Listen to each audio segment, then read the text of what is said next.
Ансамбъл доста по-добра оценка от тази, която получиха за първото си изиграване с ленти и топки. Италианките на втора позиция след ансамбъла на Испания, след първите изпълнения. С уговорката обаче, че с бухалки сега ще играят, където, както така прави впечатление, е малко по-висока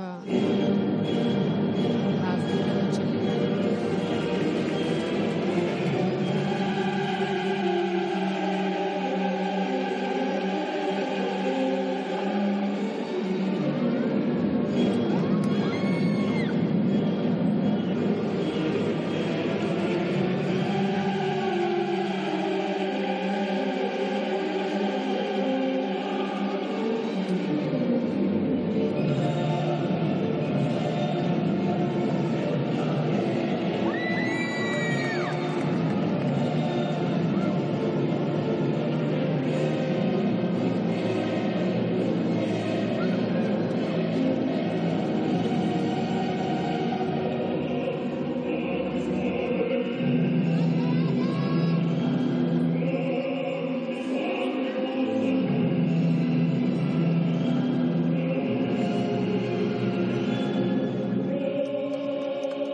Обаче така убедителни италианките, както друга година. Просто вижда се, че съставът е твърде млад и това определено им се отразява. Нямат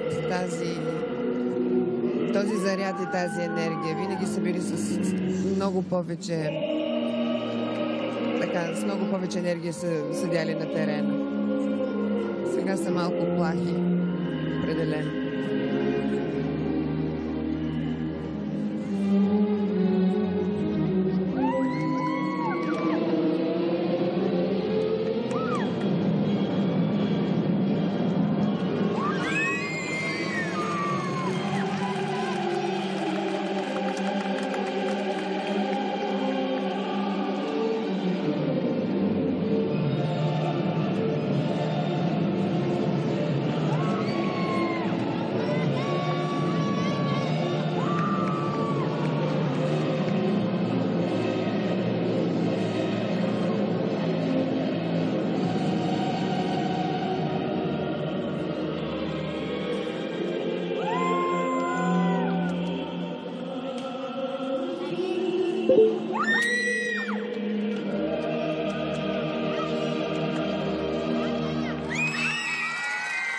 Ето ти е класиката.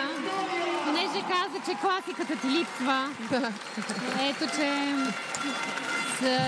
оказаха се верни на себе си италианките, съвсем стила си.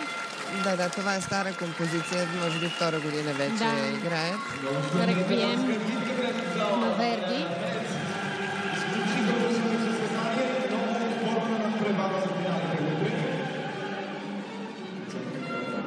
Както са млади, в обновен състав, те го отбелязах, мисля, че само една остана от стария им състав. Така, виждаш ли потенциал, защото те изглеждат зелени, нали? Т.е. има нещо, което още им липсва, но пък са доста напред спрямо това подмладяване.